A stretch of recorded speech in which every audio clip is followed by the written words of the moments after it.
फिर बीच में न्यूमेरिकल करने के बाद हमारा टाइम ज़्यादा कंज्यूम हो गया। तो मैं आपको बता रहा था कि प्रोबेबिलिटी ऑफ एरर को कैलकुलेट करने के लिए हम एक सिंपल अप्रोच क्या फॉलो करते हैं कि हम जितने भी नंबर ऑफ एरर्स आती हैं हमारे सैम्पल्स में उन एरर्स को काउंट कर लेते हैं और हम टोटल नंबर ऑफ पल्सेज यानी जितने नंबर ऑफ सैम्पल्स हमने भेजे होते हैं उनको काउंट कर लेते हैं और फिर उसके बाद उन दोनों का रेशो निकाल करके we can simply calculate the bit error rate using the NE divided by NT where NE is what the number of errors और NT is the total number of pulses। तो इस NT को हम लिख सकते हैं bit error rate multiply with time। तो bit error rate यानी B जो है बेसिकली वो एक बिट का रेट है, एक बिट कितना टाइम ले रही है बेसिकली कितने टाइम की है, कितने टाइम ड्यूरेशन की है, उसका इन्वर्स अगर हम निकालेंगे तो वो बिट रेट आ जाएगा। तो वहाँ से हम बिट एरर रेट को इजीली कैलकुलेट कर सकते हैं। लेकिन प्रॉब्लम ये है कि अगर मैं अपने ऑप्टिकल कम्युनिकेशन में किसी जनरल कम्युनिकेशन सिस्टम में बात करूँ तो एक स्टैंडर्ड है लगभग कि हम कोशिश करते हैं कि it should be very very small. तो लगभग 1 बिलियन में एक सैंपल हमारा एरर आए, है ना। तो उस चीज़ को अचीव करने के लिए और उसकी एनालिसिस को क्रिटिकली एनालाइज करने के लिए बेसिकली हम क्या करते हैं, हम लोग प्रोबेबिलिटी डिस्ट्रीब्यूशन फंक्शन और प्रोबेबिलिटी डेंसिटी फंक्शन की स्टडी करते हैं कि हमारा रिसीवर साइड पर जो इक्वलाइजर लगा रखा है उसने किस पर्टिकुलर डिसीजन लेवल से मेरे सैंपल को 0 या 1 कंसिडर करा है। क्योंकि बेसिकली जो भी एरर आ रही है वो एरर आ रही है उस डिसीजन के बेसिस पे, है ना। तो वो डिसीजन जो मेरा इक्वलाइजर है वो बिट्स को जनरेट कर रहा है on the decision which was decided by जो भी मेरा डिसीजन सर्किटरी है ना। अब उसके बाद बेसिकली मैं क्या करूँगा कि मैं उस तरीके से हम कोशिश करते हैं इस चीज़ को कि किसी भी तरीके से हम अपने एरर को कम करें। अब कम करने के लिए हमारे पास कंडीशन है कि इक्वलाइजर जो आउटपुट है उसके डिस्ट्रीब्यूशन को हम अच्छे से समझ पाएँ, तभी हम उसकी एनालिसिस कर पाएंगे कि किस पर्टिकुलर केस में वो चीज़ बेटर आउटपुट हमें दे पा रही है इन टर्म्स ऑफ नॉइज। ठीक, तो इसके बेसिस पे हमने मिनिमम एवरेज पावर रिक्वायर्ड निकाली थी। तो ये एक क्वेश्चन था, मैंने आपको ये कराया था, है ना। और उसको एक फार्मूला के फॉर्म में हमने इसको कैलकुलेट करा था using the probability distribution function, जो कि हम गॉसियन डिस्ट्रीब्यूशन या पॉइजन डिस्ट्रीब्यूशन के टर्म में रिप्रेजेंट करते हैं। और उसके बेसिस पे मैंने आपको एक न्यूमेरिकल दिया था ये वाला, है ना। तो ये आपने निकाल करके मुझे बताया था कि इसकी वैल्यू एक्जैक्टली कितनी आ रही है। उसके बाद हम लोग चल रहे थे प्रोबेबिलिटी डिस्ट्रीब्यूशन फंक्शन को हमने कंसिडर करा था कुछ इस तरीके से। तो 1 is spreaded, you can see कि वाई एक्सिस में इसकी स्प्रेडिंग ज़्यादा है ना। 1 इज स्प्रेडेड मोर, है ना। और 0 की जो स्प्रेडिंग है वो थोड़ी सी कम है, यहाँ से लेकर के यहाँ तक है, इसकी स्प्रेडिंग कंपैरेटिवली कम है। बट लेकिन अगर स्प्रेडिंग कम है that means we can see कि इसकी जो वैल्यू है प्रोबेबिलिटी की, है ना, वो हमारी कंपैरेटिवली शार्प है एज कम्पेयर टू द 1। ठीक, तो अब अगर थ्रेशोल्ड लेवल मैं लेता हूँ 1 और 0 के बिल्कुल बीच में, तो प्रॉब्लम क्या है, प्रॉब्लम ये है कि अगर कोई सैंपल इस वाले 0 का है, यानी सपोज इधर है ना, तो ये logically this is of 0, but ये चूंकि 1 थ्रेशोल्ड लेवल से ऊपर आ रहा है, ये वाला लेवल थ्रेशोल्ड से ऊपर आ रहा है, that means this is considered to be of sample 1। Logically ये 0 था बट ये 1 को रिप्रेजेंट करेगा, ठीक है। और अगर वो सैंपल इधर होता और ये 1 का होता और थ्रेशोल्ड लेवल से नीचे है, that means it will be for the sample 0। तो ये एक एरर आएगी, एक एरर कंसिडर करी जाएगी। तो अगर मेरे थ्रेशोल्ड लेवल से, मतलब अगर इस रीजन में मेरा कोई सैंपल लाई करता है, that means I am getting no error इस रीजन में, है ना। और अगर मैं थ्रेशोल्ड लेवल से यानी इस रीजन से नीचे लाई करता हूँ, दैट मीन्स मेरे सैंपल्स में जितनी भी सैंपल्स आ रहे हैं उसके अंदर कोई भी एरर नहीं है। The error comes when the overlapping between 1 and 0 occur, and that overlapping is because of the you can say the dispersion, the pulse broadening। तो वो ऑप्टिकल फाइबर में जितना डिस्टेंस हम ट्रेवल करेंगे पल्स ब्रॉडनिंग उतनी ज़्यादा होगी, और जितनी पल्स ब्रॉडनिंग ज़्यादा होगी उतनी 1 और 0 बिट का ओवरलैपिंग मेरे को मिलेगा। तो अगर मैं सैम्पलिंग इंस्टेंट इस ओवरलैपिंग से पहले ले लूँ, यानी यहाँ पर सैम्पलिंग इंस्टेंट ले लूँ, है ना, अगर मैं इस 1 के लिए कंसिडर कर रहा हूँ, तो ऑटोमेटिकली आई कैन सी कि यहाँ पर मेरे को कोई ओवरलैपिंग नहीं मिलेगी। और उस ओवरलैपिंग की वजह से जो भी एम्पलीट्यूड आएगा वो या तो 1 का आएगा या तो 0 का आएगा। तो ऑटोमेटिकली वी कैन हैव कि वहाँ पर एरर के चांसेस कंपैरेटिवली कम रहेंगे। लेकिन अगर मैं सैम्पलिंग इंस्टेंट यहाँ से लेकर के यहाँ तक लेता हूँ, तो मुझे ये नहीं पता इस रीजन में कि वो सैंपल 1 का है या 0 का है।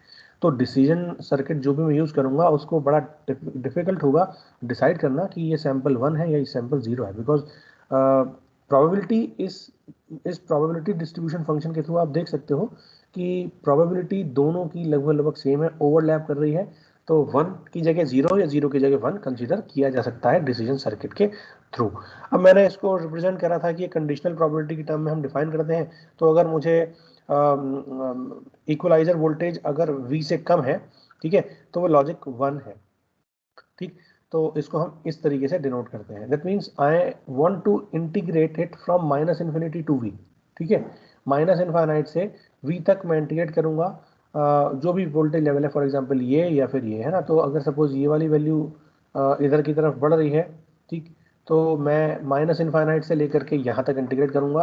तो ये पर्टिकुलर पोर्शन यानी इतना एरिया निकालने के बाद मैं ये पता कर सकता हूँ कि कितना एरर, प्रोबेबिलिटी ऑफ एरर उस पूरे सिस्टम में नॉइस कैलकुलेशन में आ रही है। ठीक है, या फिर अगर मैं दूसरा वाला केस देखूँ, जब 1 की बात करूँ मैं, तो मैं यहाँ से इंटीग्रेट करूँगा up to this particular point, है ना, जहाँ तक मुझे पता है कि यहाँ पर कोई एरर नहीं आ रही है। तो बेसिकली ये कंडीशनल प्रोबेबिलिटी के थ्रू कुछ इस तरीके से या फिर कुछ इस तरीके से रिप्रेजेंट हम कर सकते हैं। उसके बाद ये ऑलरेडी हम कर चुके थे, है ना। कंडीशनल प्रोबेबिलिटीज है Py/1 और Py/0। इसका मतलब क्या है कि y के अगर होने की प्रोबेबिलिटी जब 1 और 0 रिस्पेक्टिवली ट्रांसमिट करे गए हों, या simple Vy/x can be represented as the probability that the voltage y, output voltage y, consider that the x was transmitted. Symbol जो भी है x या 1 या 0 लॉजिक वो ट्रांसमिट किया गया हो, तो उसको हम इस तरीके से रिप्रेजेंट कर सकते हैं। ठीक है, अब थ्रेशोल्ड वोल्टेज की टर्म में अगर मुझे एरर प्रोबेबिलिटी को डिफाइन करना हो, तो उसको डिफाइन करने के लिए मैंने क्या बोला, मैंने ये बोला कि प्रोबेबिलिटी जब 1 ट्रांसमिट हो रहा हो VTH पे, या प्रोबेबिलिटी जब 0 ट्रांसमिट हो रही हो VTH पे, है ना, और उसके दो कॉन्स्टेंट्स A और B से मैंने मल्टीप्लाई कर दिया, और A और B से मल्टीप्लाई करने के बाद A और B को मैंने बोला ये वेटिंग फैक्टर्स हैं, और वो प्रायोरिटी डिस्ट्रीब्यूशन के उस डेटा के डिस्ट्रीब्यूशन के फंक्शन के हिसाब से पहले से डिफाइंड है। तो प्रोबेबिलिटी A और B जो है वो प्रोबेबिलिटी है कि या तो 1 या फिर 0 अकर हो रहा है रिस्पेक्टिवली।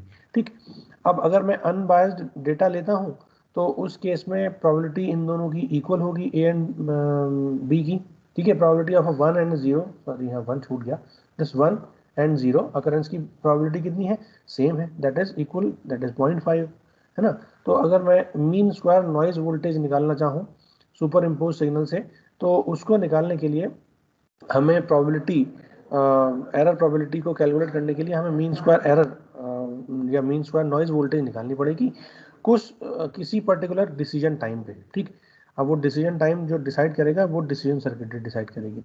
अब ये एनालिसिस थोड़ी सी कॉम्प्लेक्स है, कॉम्प्लिकेटेड है ना, और टीडियस टास्क है, क्योंकि इसमें कैलकुलेशन बहुत सारी इन्वॉल्व है। तो अगर मैं अपनी इस पूरी एनालिसिस को सिंप्लीफाई करना चाहूँ, तो मैं इसको गॉसियन डिस्ट्रीब्यूशन के अप्रोक्सीमेशन से कर सकता हूँ। तो अगर मैं गॉसियन अप्रोक्सीमेशन लेता हूँ, तो गॉसियन अप्रोक्सीमेशन में मुझे ये पता है कि इनपुट और आउटपुट पल्स जो मेरे को मिल रही हैं, उसमें जो प्रोबेबिलिटी का डिस्ट्रीब्यूशन है दैट इज गॉसियन।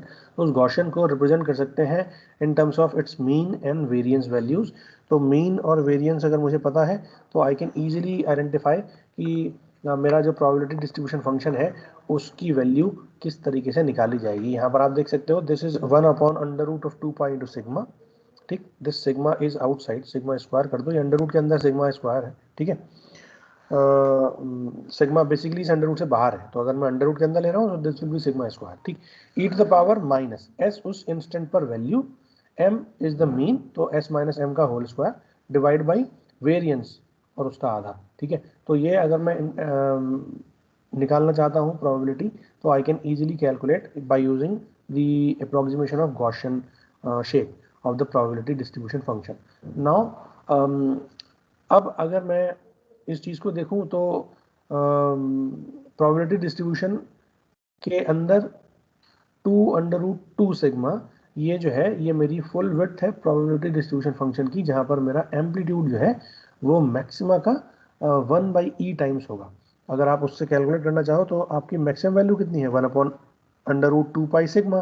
ठीक है, तो अगर मैं e की वैल्यू ई के साथ जो भी e power minus of S minus M का whole square divide by 2 sigma square जो आ रहा था, वहां पर अगर उसकी वैल्यू कर दूं 1, that means I can calculate कि इसकी वैल्यू कितनी होनी चाहिए, एम्पलीट्यूड की वैल्यू 2√2 सिग्मा।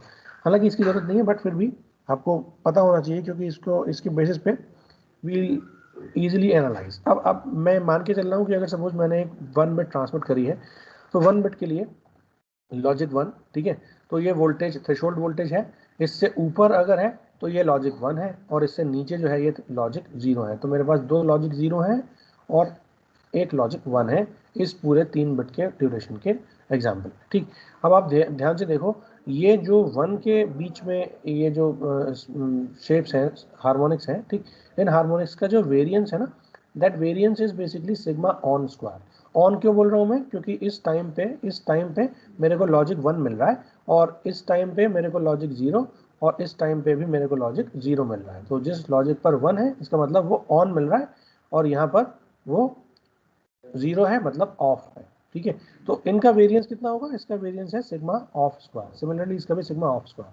मीन वैल्यू यानी इसकी मीन वैल्यू है ना, जो मीन वैल्यू के अराउंड जो वेरिएंस है, that mean value is defined by B on and B off. तो ये ऑलरेडी हम देख भी चुके थे लास्ट टाइम। ठीक है, दोबारा एक तरीके से रिवाइज करा रहा हूँ मैं कि सिग्मा ऑन या बी ऑन या सिग्मा ऑफ और बी ऑफ क्या है, और कैसे हम इनको अपनी कैलकुलेशन की में एनालिसिस के लिए इस्तेमाल कर सकते हैं। ठीक है, तो प्रोबेबिलिटी डेंसिटी फंक्शन जो है वो हम उसको यूज़ करेंगे जिससे कि हम प्रोबेबिलिटी ऑफ एरर निकाल सकें किसी डेटा की। अगर 1 ट्रांसमिट हो रहा है, 1 पल्सेस किसी एम्पलीट्यूड बी की ट्रांसमिट हो रही है। ठीक है, तो इस फिगर में आप देख सकते हो बी ऑन और बी ऑफ क्या है, सिमिलरली सिग्मा ऑन और सिग्मा ऑफ क्या है ना। 1 के लिए बी ऑन और सिग्मा ऑन स्क्वायर है मीन और वेरिएंस, 0 के लिए बी ऑफ और सिग्मा ऑफ स्क्वायर है मीन एंड वेरिएंस रेस्पेक्टिवली। उसके बाद अगर मैं देखूं कि मेरे पास केवल 0 पल्स भेजी जा रही है फॉर एग्जांपल, इसका मतलब क्या है कि अगर मैं केवल 0 पल्स भेज रहा हूं तो आउटपुट साइड पर कोई पल्स प्रेजेंट नहीं है। ठीक, तो ऐसे केस में प्रोबेबिलिटी ऑफ एरर कब होगी, जब थ्रेशोल्ड वोल्टेज उस जो नॉइज वोल्टेज है वो थ्रेशोल्ड से ज़्यादा हो जाए, है ना। अगर मैं सपोज कंटिन्यूसली 0 भेज रहा हूँ, उसका मतलब लॉजिकली मेरे को कोई लाइट पल्स नहीं मिलनी चाहिए, लेकिन नॉइज़ की वजह से, किसी भी टाइप की नॉइज़ की वजह से there is some voltage level that is exceeding the threshold voltage level. That means this voltage level, threshold voltage level से exceed voltage अगर कोई है नॉइज वोल्टेज, तो वो मिस्टेकनली 1 रीड करा जाएगा आउटपुट सर्किट के थ्रू। ठीक है, इसका मतलब क्या है कि यहाँ पर मेरे को एक नॉइज आ गई। ठीक है, अब वो नॉइज अगर आ गई तो मैं क्या करूँगा, यहाँ पर मैंने ट्रांसमिट करा था 0, ठीक है, V वोल्टेज पर, लेकिन आउटपुट VT आया, और वो कहाँ आया, वो VTS से इन्फिनिटी वोल्टेज के बीच में कहीं ना कहीं आया। तो अब मुझे इंटीग्रेट करना पड़ेगा उस प्रोबेबिलिटी ऑफ एरर को कैलकुलेट करने के लिए, कि इस VT को अगर मैं VTS से इनफाइनाइट इंटीग्रेट कर दूंगा, है ना, अपने probability distribution function Gaussian approximation मान करके, तो I can easily calculate the probability कि मैंने 1 रिसीव करा 0 ट्रांसमिशन के बाद, तो उसकी प्रोबेबिलिटी हम निकाल सकते हैं। उसका एक्सप्रेशन होगा सिंपल से ये P not at VTH, we are calculating at VTH, ठीक है, and that is what the probability distribution function when the signal Y is received when 0 is transmitted। ठीक है, और जब 0 ट्रांसमिट हो रहा है, Y रिसीव हो रहा है, तो Y कब रिसीव हो रहा है, VTH से ज्यादा वोल्टेज पर, तो VTH से इंफिनिटी तक wheel integrated, and this can be represented by the probability density function या प्रोबेबिलिटी ऑफ एरर, जो हमने गॉसियन अप्रोक्सीमेशन माना है उस तरीके से हम रिप्रेजेंट कर सकते हैं। तो सीधे सीधे मुझे अल्टीमेटली इस चीज को इंटीग्रेट करना है। ठीक, इसको इंटीग्रेट करने के लिए अब मैं इस चीज की वैल्यू, ये जो गॉसियन अप्रोक्सीमेशन है, इसकी वैल्यू को मैं यहाँ पर लिख देता हूँ। तो अगर मैं 1/√2 सिग्मा, सिग्मा की वैल्यू कितनी है, सिग्मा ऑफ, अंडर रूट से बाहर निकाल दिया इसलिए सिग्मा स्क्वायर नहीं लिखा है, सिग्मा स्क्वायर लिखता तो अंडर रूट के अंदर होता, ध्यान रखना इस चीज को। ठीक है, तो सिग्मा ऑफ, क्योंकि मैंने 0 एक्चुअल में ट्रांसमिट करना चाह रहा था। ठीक है, तो वोल्टेज V है और उसका मीन वैल्यू कितनी है, B ऑफ है, डिवाइड बाई वेरिएंस कितना है, 2 sigma square, sigma of square है, और इसको मैं VTH से लेकर के इन्फिनिटी तक इंटीग्रेट कर दूंगा। तो ये प्योर मैथमेटिक्स यहाँ पर इंक्लूड करनी पड़ेगी मेरे को। सिमिलरली यहाँ पर ये जो सब्सक्रिप्ट है 0, ये मैं आपको ऑलरेडी बता चुका हूँ, दिस सब्सक्रिप्ट 0, ठीक है, और 0 और ये वाला 0, that indicates that presence of a 0 bit, मतलब लॉजिकली मैंने 0 बिट भेजी थी। ठीक है, सिमिलरली अगर मैंने 1 ट्रांसमिट करा और वो थ्रेशोल्ड वोल्टेज से 0 आई, जीरो की तरफ वोल्टेज आई तो मैं क्या बोलूँगा कि वो डिटेक्टर ने उसको जीरो रीड करा। अब अगर जीरो रीड करा तो उसकी केस में एरर कैसे निकालेंगे हम? तो वहाँ पर probability then that the one is transmitted at VTH is when we integrated from minus infinite to VTH, क्योंकि VTH तक वैल्यू हो सकती है, तो VTH या उससे कम वैल्यू होगी, that means we will integrate it from minus infinite to VTH। Probability that one was transmitted, मुझे क्या मिल रहा है मुझे नहीं पता, ठीक है। So that probability can be defined by using Gaussian approximation as F1V, ठीक। और उसको भी मैं इस तरीके से लिख सकता हूँ, यहाँ पर सिग्मा चूंकि वन ट्रांसमिट हो रहा है तो सिग्मा ऑन है, और अगर उसका मीन वैल्यू कितनी है बी ऑन, तो ये बी ऑन सिग्मा ऑन, और यहाँ पर सिग्मा ऑन होगा, सॉरी सिग्मा ऑफ नहीं है, दिस इज सिग्मा ऑन, ठीक है, this is sigma square on, क्योंकि ये लॉजिक वन के लिए है, लॉजिक वन में सिग्मा ऑफ वाली वैल्यू नहीं आती, सिग्मा ऑन आती है, ठीक है। इसको ध्यान रख लेना, नोट कर लेना, this is not sigma of square, this is sigma on square, ठीक। This is when the voltage level is below the threshold voltage, so we'll integrate it from minus infinite up to VTH।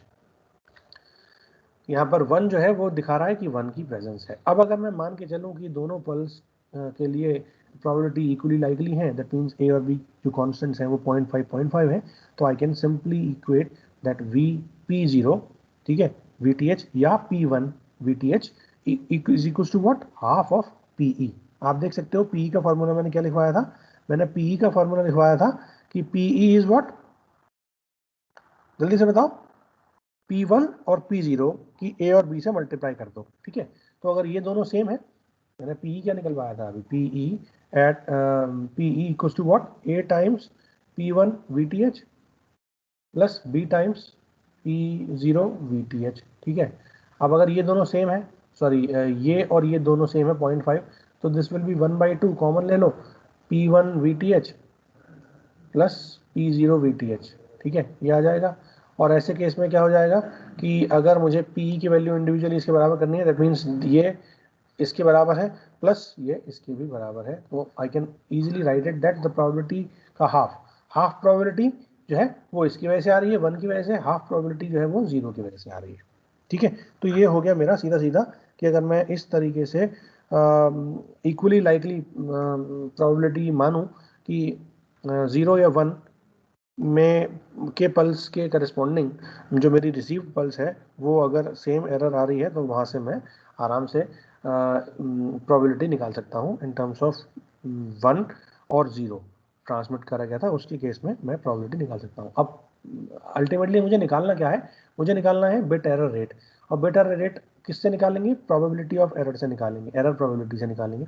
तो उसको हमने लिखा BER PE time PE of Q, ठीक है, and that is equal to what, when the level is Q/√2 से लेकर के infinity तक मैं e⁻⁻x² को इंटीग्रेट कर दूंगा, तो ये मुझे प्रोबेबिलिटी ऑफ एरर मिल जाएगी, ठीक। अब इसको e⁻⁻x² dx को हम एरर फंक्शन के फॉर्म में लिखते हैं, और उसको मैं कुछ इस तरीके से लिख सकता हूँ कि this is basically 1 minus error function of Q/√2, ये जो Q/√2 है Q/√2 का एरर फंक्शन हो जाएगा, और मैथमेटिकली इसकी वैल्यू कितनी है, इसकी वैल्यू को अप्रॉक्सीमेट कर सकते हैं, that is equal to 1/√2π e⁻⁻q²/2, ये जो वैल्यू है ना इसका होल स्क्वायर, इसका होल स्क्वायर कितना हो जाएगा, Q/√2 का होल स्क्वायर मतलब Q²/2, x² है तो ऑटोमेटिकली ये सीधे सीधे x² आ जाएगा, x की वैल्यू ये वाली आ जाएगी, ठीक है।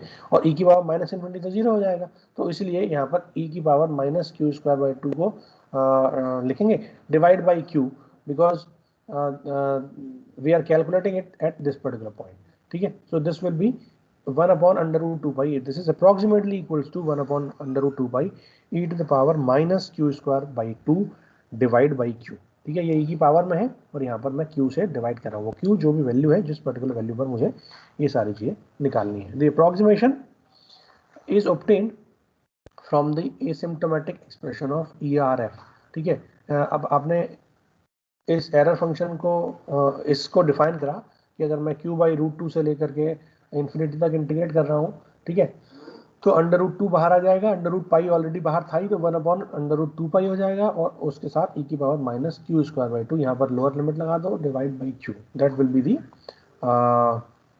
एरर बिट एरर रेट, ठीक है। अब मैं इस Q को डिफाइन कैसे करता हूँ? इस Q को डिफाइन करने के मेरे पास 3 तरीके हैं। या तो मैं VTH में से 0 वाली वैल्यू का मीन, 0 वाले सैंपल के लिए मीन जो था वो कितना था, B ऑफ, उसको सब्ट्रैक्ट करने के बाद उसके स्टैंडर्ड डेविएशन यानी सिग्मा ऑफ से डिवाइड कर दूं, या फिर मैं ऑन वाली वैल्यू में से VTH को सब्ट्रैक्ट कर दूं, क्योंकि ऑन ऊपर है तो ये वैल्यू अल्टीमेटली पॉजिटिव आनी चाहिए। ये पॉजिटिव तब आएगी जब बी ऑन में से सब्ट्रैक्ट करूंगा या VTH में से बी ऑफ सब्ट्रैक्ट करूंगा, ठीक है। डिवाइड बाई, चूंकि ये 1 पल्स थी तो 1 पल्स के लिए मैं इसको सिग्मा ऑन ले रहा हूँ, तो स्टैंडर्ड डिविएशन कितना है 1 पल्स का, सिग्मा ऑन। 0 का कितना था, सिग्मा ऑन। और इसको मैं इक्वेट कर सकता हूँ, अगर मैं इसको थोड़ा सिंप्लीफाई कर लूँ तो B on minus B of यानी mean of 1 and mean of 0 divide by standard deviation for 1 and standard deviation for 0, इन दोनों को एडिशन करके ऊपर में मैं इन दोनों के मीन को सब्ट्रैक्ट करूंगा तो ये मेरे को पैरामीटर Q मिल जाएगा। तो Q किसी पर्टिकुलर वेव फॉर्म के लिए निकालना, अगर आप इस तरीके से निकाल सको तो ऑलरेडी आप इसमें वैल्यू पुट करके BER की वैल्यू को आइडेंटिफाई कर सकते हो, ठीक। और अगर मैं एरर फंक्शन को देखूं तो एरर फंक्शन क्या है? एरर फंक्शन को डिफाइन करने के लिए we write it as error function for x is equals to 2 upon under root pi, ठीक है, यहाँ पर 2 मिसिंग था, ठीक है, तो 2 upon under root pi 0 to x e to the power minus y square d y. तो अगर मैं इसको 0 बोल दूं, ठीक है, और यहाँ x तक इंटीग्रेट करता, ठीक है, तो मैं ऑलरेडी इसको एरर फंक्शन की फॉर्म में लिख सकता था। तो यहाँ पर मैंने क्या करा, चूंकि मुझे ये पता है कि गॉसियन अप्रोक्सीमेशन है और इसका एरिया जो है वो 1 होता है, तो अगर मैं यहाँ से यहाँ तक और यहाँ से आगे तक देखूं, है ना, वो सारा एरिया, तो अल्टीमेटली उस पूरी गॉसियन शेप का एरिया कितना है, 1। तो अगर मैं जो भी सिग्नल है कि सपोज वो इतने पोर्शन में लाई कर रहा है, तो अगर मैं उस 1 में से सब्ट्रैक्ट कर दूंगा तो बाकी रिमेनिंग पोर्शन का एरिया आ जाएगा। तो रिमेनिंग पोर्शन के एरिया को निकालने के लिए Q/√2 times infinity will integrated, ठीक है। So this error function can be defined by using this, ठीक। यहाँ पर ERF ऑफ x क्या है, ये एरर फंक्शन है। अब Q जो फैक्टर है मेरा, इसको हम रिसीवर की परफॉर्मेंस से रिलेट करते हैं और इसको we also related with the signal to noise ratio, क्योंकि सिग्नल टू नॉइज रेशियो की रिक्वायरमेंट होगी अगर मैं स्पेसिफिक इस बिट एरर रेट को अचीव करना चाहता हूँ। तो प्रॉब्लम ये रहेगी कि अगर मैं कोई स्पेशल केस मानूं, जैसे कि फॉर एग्जांपल 1 और 0 दोनों के लिए मेरा स्टैंडर्ड डिविएशन जो है सिग्मा ऑन और सिग्मा ऑफ, वो सिग्मा की वैल्यू है, ठीक है, और मेरा मीन वैल्यू 0 के लिए 0 है। इसका मतलब क्या है कि मेरा थ्रेशोल्ड वोल्टेज जो है वो एग्जैक्टली 0 से V के बीच में अगर ट्रांसमिट हो रहा है, बी ऑन अगर V है तो VTH मेरा कितना होगा, यहाँ से मैं VTH निकाल सकता हूँ 0 plus V divide by 2, average value कितनी होगी, ठीक है, बीच में लाई करे वो sample, that is simply V/2। तो अगर मैं V/2 VTH रख रहा हूँ तो यहाँ से मेरा Q की वैल्यू कितनी आ जाएगी, Q की वैल्यू आ जाएगी V/2 into sigma on, that is sigma, ठीक है। तो वहां से मैं सिग्मा की वैल्यू को जो डिफाइन करता हूँ उसको बोलता हूँ कि ये इस पर्टिकुलर केस में जब सिग्मा ऑन और सिग्मा ऑफ सेम है, सिग्मा की वैल्यू है, तो वहां पर सिग्मा जो है वो RMS नॉइज है, ठीक है। और ये जो V बाई सिग्मा है ना, V by sigma 1/2 into V by sigma लिख लो इसको, 1/2 इंटू V बाई सिग्मा। तो ये जो V बाई सिग्मा वैल्यू है, this is known as the peak signal to noise, peak signal to RMS noise ratio, ठीक। इस केस में ये पता लग जाएगा मुझे कि इसकी मैक्सिमम वैल्यू कितनी है, अगर मैं RMS सेंस में बात ना करूं तो इसकी पीक वैल्यू कितनी है, ठीक है। तो सिग्मा ऑन और सिग्मा ऑफ बराबर है, तो PE error rate for sigma on and sigma of ये हम निकाल सकते हैं 1/2 times 1 minus ERF of V/2√Q sigma, ठीक है। अभी मैंने पिछले एक्सप्रेशन में इसको लिखा जब मैंने प्रोबेबिलिटी ऑफ एरर डिफाइन करी थी, 1 माइनस ERF ऑफ Q/√2। तो Q की वैल्यू कितनी है, V/2 सिग्मा, तो V/2 सिग्मा इंटू √2 तो था ही, तो ऑलरेडी मैं इसको इस टर्म में डिफाइन कर सकता हूँ, ठीक है। अब इस टर्म में डिफाइन करने के बाद मैं ये देख सकता हूँ कि एक नैरो रेंज है सिग्नल टू नॉइज रेशियो की, above which the error rate is tolerable, है ना, और उसके कम अगर होगा तो मेरे पास highly unacceptable number of error occurs, अगर इससे ज़्यादा होगा तो कोई दिक्कत नहीं है, तो मेरा नॉइज SNR जो है सिग्नल टू नॉइज रेशियो वो टॉलरेबल है, यानी प्रोबेबिलिटी ऑफ एरर जो है वो मेरी कम है, इतनी है जितनी मैं एक्सेप्ट कर सकता हूँ। और अगर उससे ज़्यादा है तो मैं ये मेरे लिए अनएक्सेप्टेबल कंडीशन होगी। अगर थ्रेशोल्ड लेवल VTH को मैं किसी भी एक तरफ ले गया, ऊपर या नीचे, VTH को किसी सैंपल 1 या 0 की तरफ ले गया, दैट मीन्स उतने एरिया में मेरी नॉइज प्रोबेबिलिटी बढ़ जाएगी अगर मैं थोड़ा सा शिफ्ट करता हूँ। तो अगर वो एक बहुत नैरो रेंज है, उस नैरो रेंज में अगर मैं क्या कहते हैं अपने VTH को एक्सेप्ट करता हूँ सिग्मा ऑन और सिग्मा ऑफ के थ्रू, ठीक है, या बी ऑन और बी ऑफ के थ्रू, तो ऑटोमेटिकली वो केस जो है वो एक बहुत नैरो रेंज में लाई करेगा। मतलब ऐसा नहीं है कि मैं थ्रेशोल्ड VTH को अपना जो भी वैल्यू है उससे, जो भी एक्सेप्टेबल वैल्यू है उससे बहुत कम या बहुत ज़्यादा, बहुत कम ऊपर या बहुत कम नीचे चेंज कर सकता हूँ। I can not change larger, ठीक है। अब नेक्स्ट टॉपिक है रिसीवर सेंसिटिविटी, ठीक है। रिसीवर सेंसिटिविटी भी बहुत इंपॉर्टेंट टॉपिक है, क्योंकि अल्टीमेटली मैं सबसे पहले प्रोबेबिलिटी ऑफ एरर या बिट एरर रेट आइडेंटिफाई करता हूँ और उसके बाद रिसीवर सेंसिटिविटी के को डिफाइन करता हूँ, और उस सेंसिटिविटी के बेसिस पे मैं अपने सिस्टम को बनाने के लिए डिसीजन लेता हूँ। तो it is somewhat related with the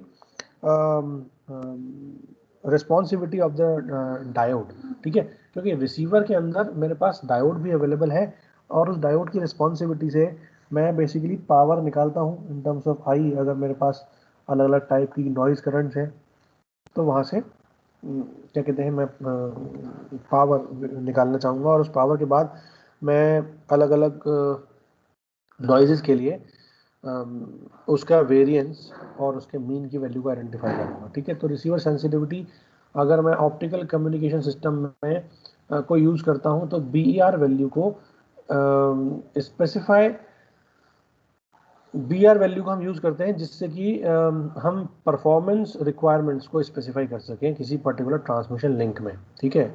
अब अगर मैं डिज़ायर्ड BER को अचीव करना चाहता हूँ एक गिवन डेटा रेट पे, तो मुझे minimum average optical power level को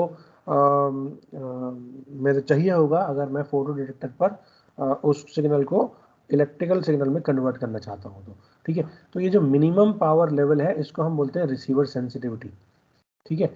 रिसीवर कब सेंस करेगा, जब कम से कम वो जो लाइट उस ऑप्टिकल फाइबर के थ्रू ट्रैवल कर रही है वो एक मिनिमम ऑप्टिकल पावर लेवल से ऊपर हो, है ना। तो minimum average optical power level से अगर ऊपर है किसी पर्टिकुलर बिट एरर रेट पे, किसी बिट एरर रेट के लिए किसी पर्टिकुलर गिवन डेटा रेट पे, तो मुझे उस डिटेक्टर पर एक मिनिमम एवरेज पावर लेवल से या उससे के बराबर या उससे ज़्यादा पावर चाहिए अगर मैं वो BER या डेटा रेट को मेंटेन करना चाहता हूँ। तो वो जो मिनिमम पावर लेवल है जहाँ पर मैं एक स्पेसिफिक BER को एक गिवन डेटा रेट पर अचीव कर सकता हूँ उसको बोलते हैं रिसीवर सेंसिटिविटी। बहुत इंपॉर्टेंट है और ये कभी कभी 2 नंबर के क्वेश्चन में पूछ लिया जाता है कि what do you mean by receiver sensitivity, ठीक है। किस पर्टिकुलर पैरामीटर से रिलेटेड है, ठीक है, इसका एक्सप्रेशन लिखो या इसको एक पर्टिकुलर फॉर्मूला दे देंगे, क्वेश्चन दे देंगे आपको कि calculate the sensitivity for this particular receiver, ठीक है। उस रिसीवर के आपको पैरामीटर्स गिवन होंगे तो आप उसकी रिसीवर सेंसिटिविटी को कैलकुलेट करोगे। समझ आ रहा है ना बच्चों? यस सर, आ रहा है। सुन रहे हो मुझे? यस सर, सुन रहे हैं। यस सर, ठीक, सुन रहे हैं। समझ आ रहा है? कोई दिक्कत तो नहीं है, कोई प्रॉब्लम तो नहीं है अभी यस तक? Sir, no sir, no sir. Yes sir. No sir. तो अगर मैं रिसीवर सेंसिटिविटी की वैल्यू को आइडेंटिफाई करना चाहूँ तो उसको डिफाइन करने के लिए सबसे पहले मुझे एवरेज ऑप्टिकल पावर को आइडेंटिफाई करना पड़ेगा। हाँ बेटा बताओ, कुछ पूछना है?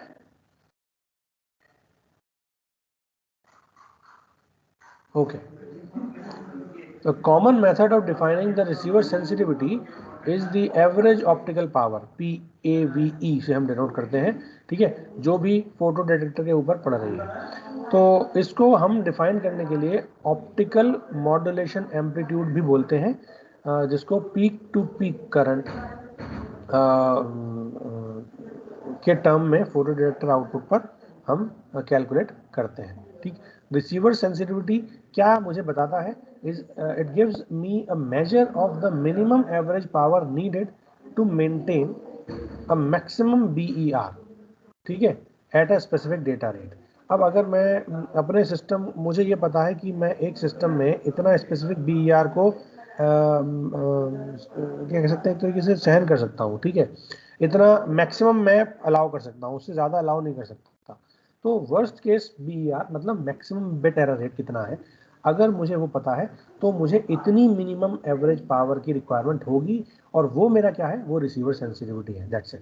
ठीक, तो अगर मैं एक एक्सप्रेशन लूँ Q का, मैंने अभी देखा था Q की वैल्यू को मैंने 1 और 0 के लिए करस्पॉन्डिंग B ऑन और B ऑफ जो मैंने मीन वैल्यू ली थी और स्टैंडर्ड डिविएशन सिग्मा ऑन और सिग्मा ऑफ लिया था, तो Q को डिफाइन करा था मैंने B on minus B of divide by sigma on plus sigma of.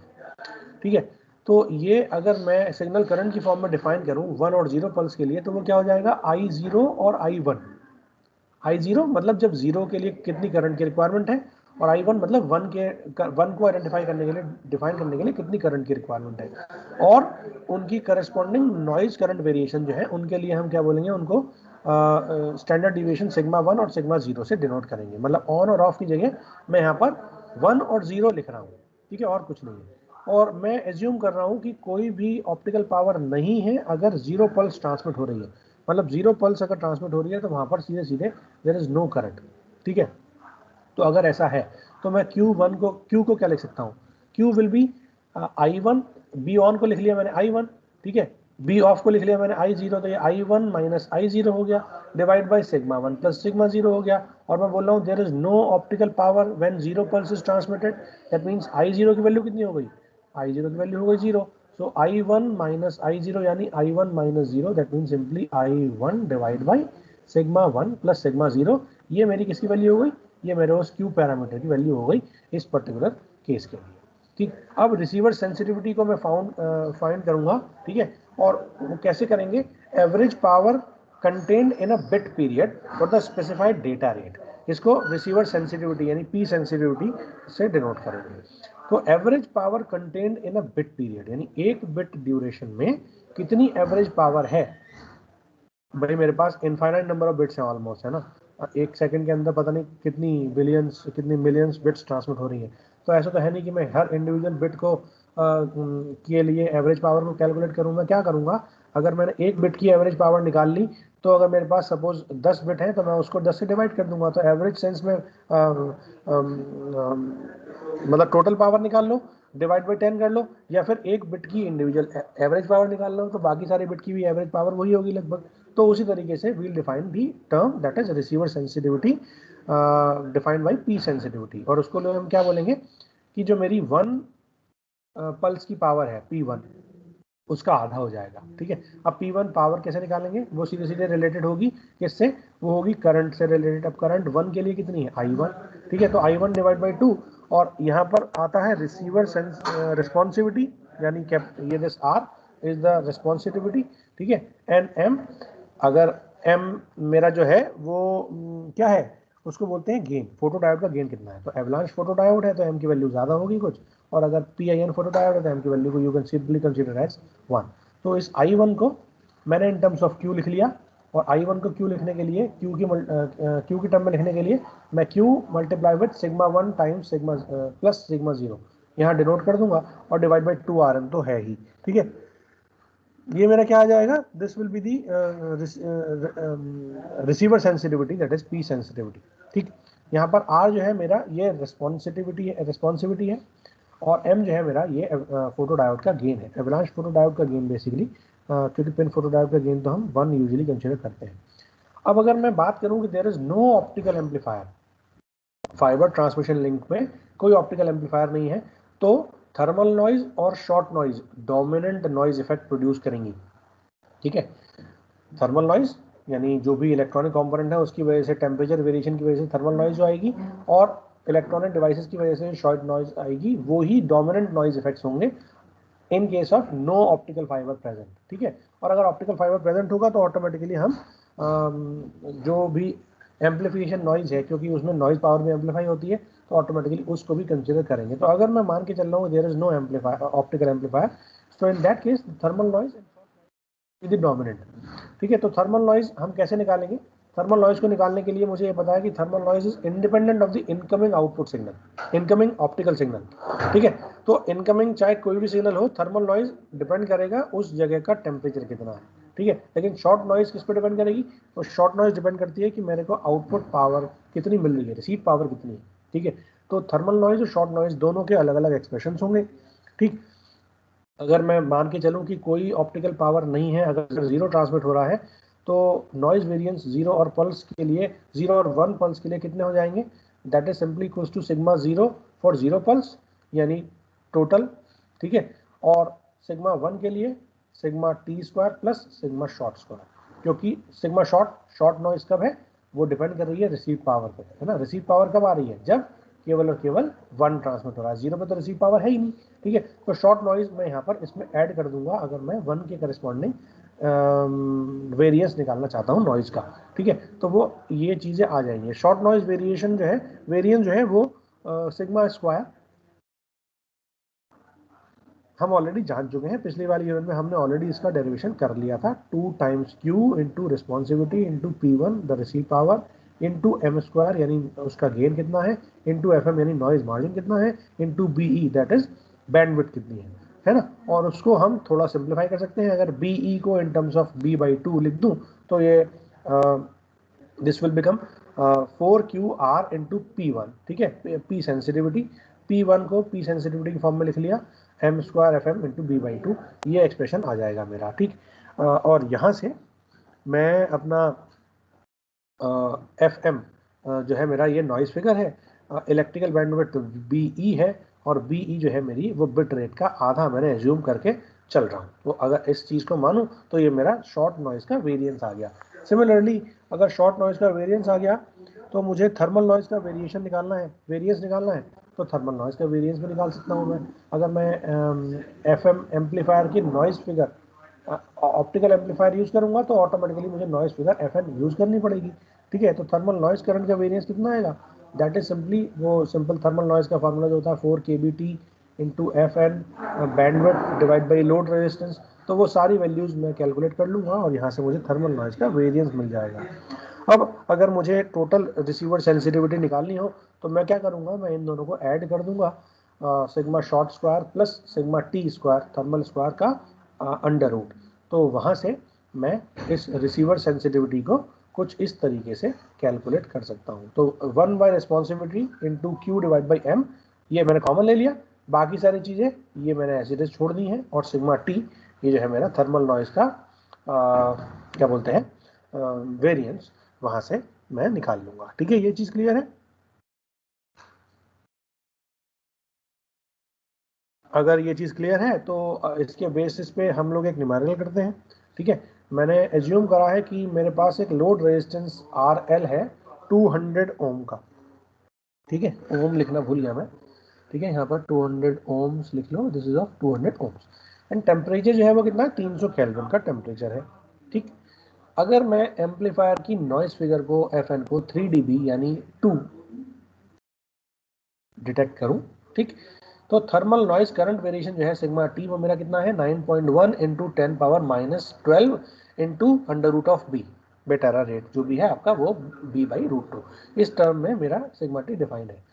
अगर मेरे पास एक इंडियम गैलियम आर्सेनाइड का फोटो डायोड है जिसका यूनिटी गेन रिस्पॉन्सिबिलिटी वो कितनी है 0.95 एम्पियर पर वॉट है, ठीक है, और उसकी ऑपरेटिंग वेवलेंथ कितनी है 1550 नैनोमीटर। अगर मैं बिट एरर रेट को अज्यूम करूं कि ये मेरा 10 पावर -12 है, मतलब 10 पावर 12 बिट्स में एक एरर आ रही है, और जो क्यू फैक्टर है उसको अज्यूम कर रहा हूँ कि वो 7 है, और फोटो डायोड जो मैंने अज्यूम करा था ये INGS ASP का, उसका गेन जो है वो M है। तो आपको रिसीवर सेंसिटिविटी कैलकुलेट करनी है, ठीक। तो रिसीवर सेंसिटिविटी कैलकुलेट करने के लिए हम क्या करेंगे, हमें सिंपल जो पुराना वाला एक्सप्रेशन है वो पता होना चाहिए, ठीक है, वो है मेरे पास ये। अब इसमें मेरे पास क्या क्या चीज़ें अननोन है, क्या चीज़ मुझे निकालनी है, ठीक है। तो मुझे देखो R गिवन है, मुझे Q गिवन है, मुझे M गिवन नहीं है, लेकिन मुझे M की टर्म में ही निकालना है क्योंकि गेन दे रखा है M। Q, ये वाला Q गिवन है क्या? ये वाला Q गिवन है, बोलो जल्दी।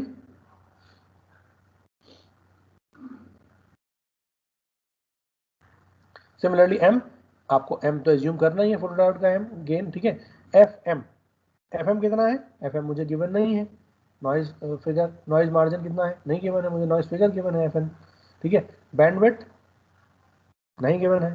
Q मुझे गिवन है, Q मैं ऑलरेडी यहाँ रख दूंगा, और सिग्मा T, तो सिग्मा T मुझे ये ऑलरेडी गिवन है, ठीक है। तो ये सारी वैल्यूज रख दूंगा मैं, तो मेरा ये जो भी कैलकुलेशन है वो कैलकुलेशन छोड़ करके बाकी सब कुछ मेरा यहाँ पर आंसर आ जाएगा।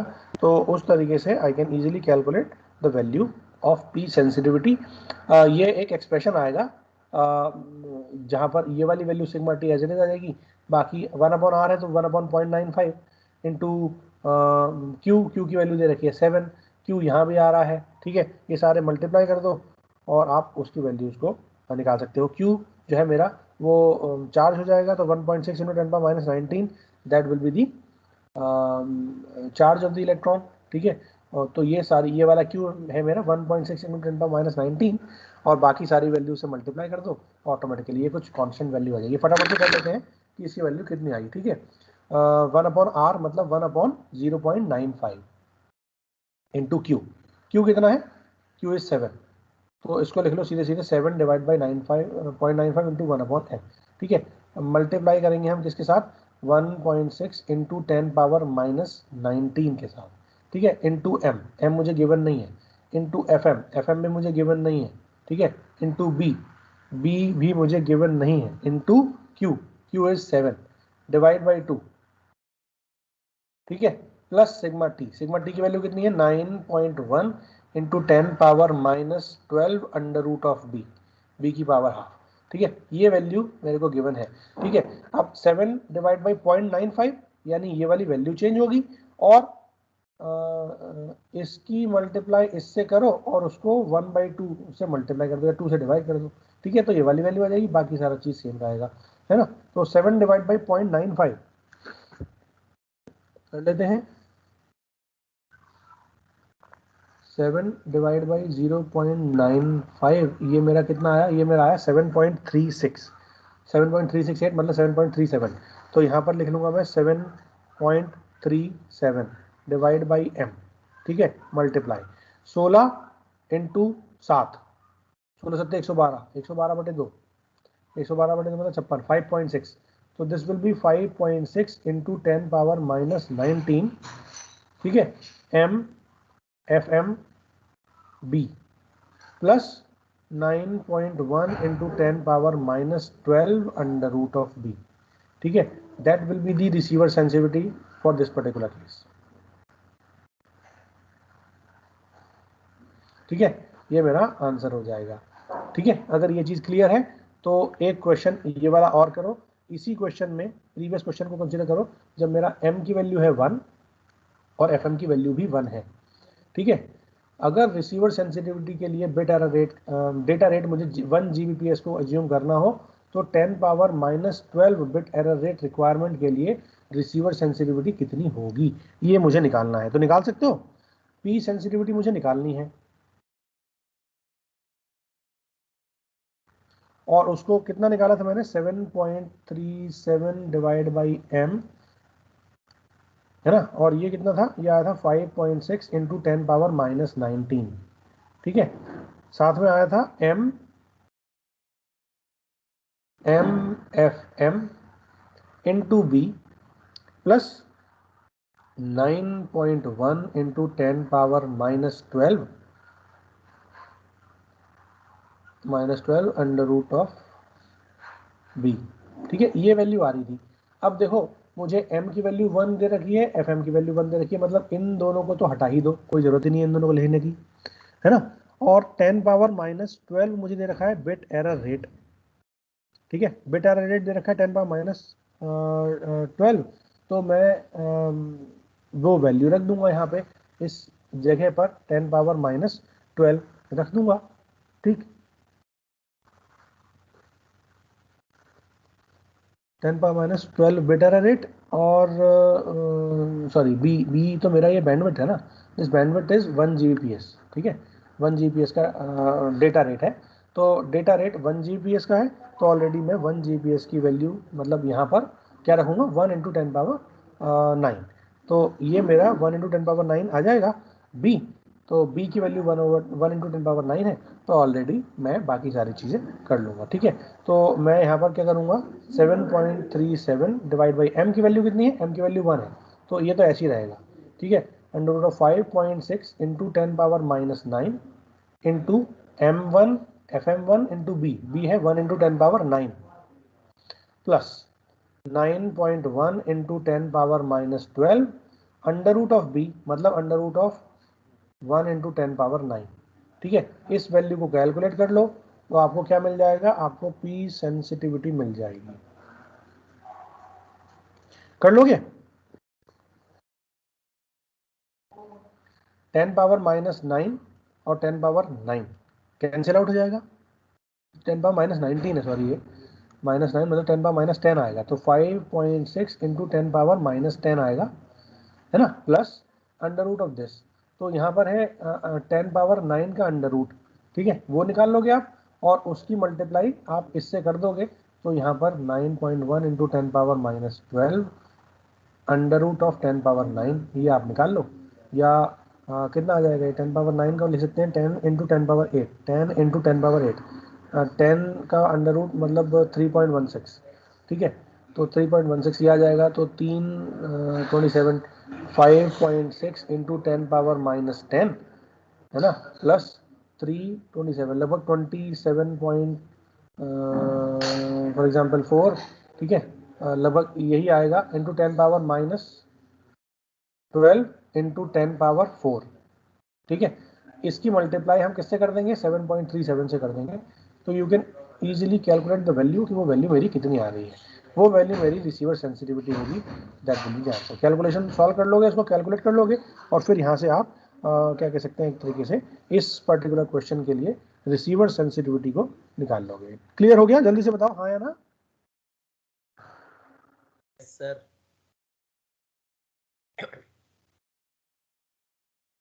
तो आज के लिए इतना सफिशिएंट है। कल हम लोग पढ़ेंगे क्वांटम लिमिट और क्वांटम लिमिट के बाद हम लोग पढ़ेंगे आई डायग्राम। आई डायग्राम शायद आप लोगों ने क्या कहते हैं उसमें पढ़ लिए हो। कम्युनिकेशन जो लास्ट टाइम पढ़ा था आपने, नहीं पढ़ा है तो कोई दिक्कत नहीं है, मैं बता दूंगा क्योंकि ये बहुत इंपॉर्टेंट पैरामीटर है, इससे काफ़ी सारी चीज़ें हम आइडेंटिफाई करते हैं।